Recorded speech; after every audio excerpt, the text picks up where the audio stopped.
how you treat the meekest amongst us is how you treat me. This is what Jesus said. This is the gospel. He said to us, how you treat the weakest members of society is how you treat God. Yeah. Let that sink in as a concept, folks. What you have done to the sick, the poor, the hungry, the prisoner is what you have done to me. Correct.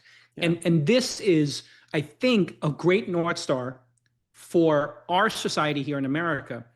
The reason it's important, and the reason I did my tweet this morning, is I think it's very easy as technologists, it's very easy as capital allocators.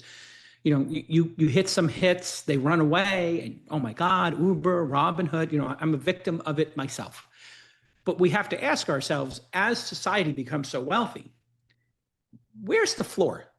And has the floor moved up? Yeah, the whole bracket has to move together. Correct. Yes, I mean, if you were like thinking about structuring a society, which we should, the whole bracket has to move.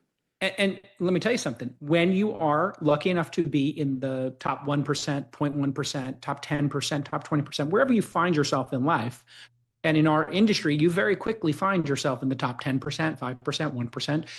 You know, it's extraordinary how the upper middle class has grown. We've had the upper middle class in the United States is the fastest growing.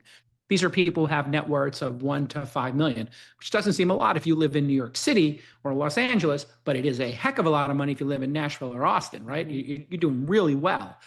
You have a lot of optionality. So what can we do to just move the floor up? Go ahead. And I mean, like icon as an icon of this.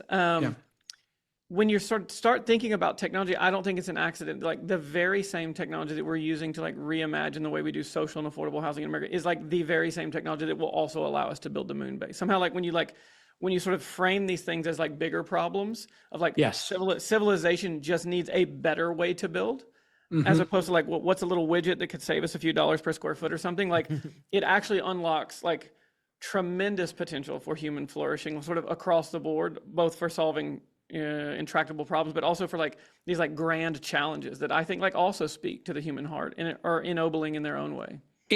Said another way, this could be a win-win-win.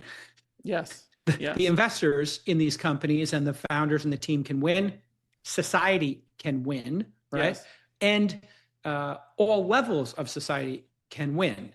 It doesn't need to just be the top wins, the shareholders in the company. Yeah, that's right. These things don't have to be in competition. Like we can shelter with this technology and others. I think we should be thinking like we can shelter the homeless, we can revive the American dream, we can defend the West, and we can, by God, build the moon base. Like that. That's the society like that I want to be a part of, and that's the technology set that we need to be all working on collectively to like unlock the sort of next level of humanity. I like to stay active. You know, I'm getting a little older, but I've started drinking IM8's Daily Ultimate Essentials, and it is delicious. I'm starting to notice a real shift. I drink it every morning, and I just feel less tired, right? Which allows me to really, catch up and attack the day. IM8's Daily Ultimate Essentials packs the benefits of 16 different supplements into one tasty drink. It's loaded with 92 nutrient-rich ingredients, including vitamins, minerals, adaptogens, along with pre, pro, and postbiotics. It's giving me a great energy boost. It calms your digestion, and it's an easy habit to stick with because it tastes delicious. So start feeling like your best self every day with IM8. Go to im8health.com/twist and use the code TWIST to get a free welcome kit, 5 free travel sachets, and 10% off your order. These statements have not been evaluated by the FDA. This product is not intended to diagnose, treat, cure, or prevent any disease.